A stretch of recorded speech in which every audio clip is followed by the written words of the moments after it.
OMG, Rutter, aalis na din sa Pilipinas at babalik na sa US at doon na maglalaro. Well, pag-uusapan natin yan.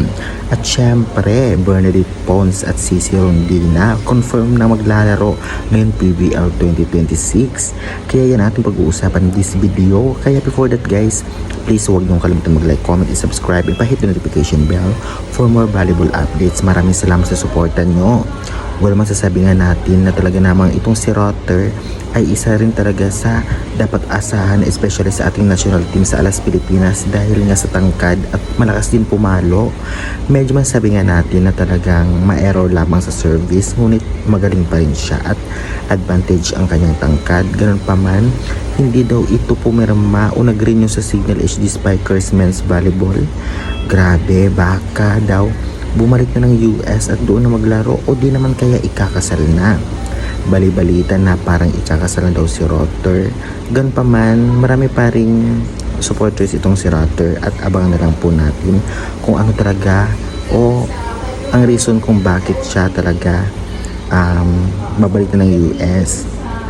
At syempre po, confirm na din na itong ngang si Cici Rondina at Bernadette Pons ay talagang babalik na indoor.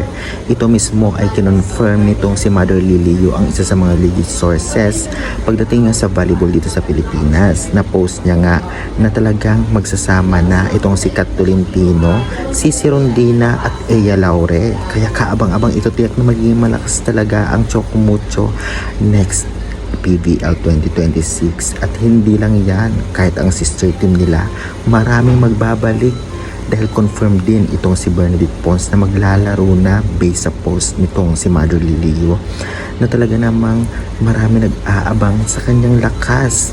At syempre, Gemma Galanza, at babalik na rin at paglalaro pa si Gemma Guzman. Tiyak na pasabog ang lahat ng to. Sister team Kremlin at Chocomucho, tiyak na babalik sa pagiging malakas ng team. Kaabang-abang. Kaya guys, nakikita mo lang ang ating update. Maraming salamat sa support. Subscribe na.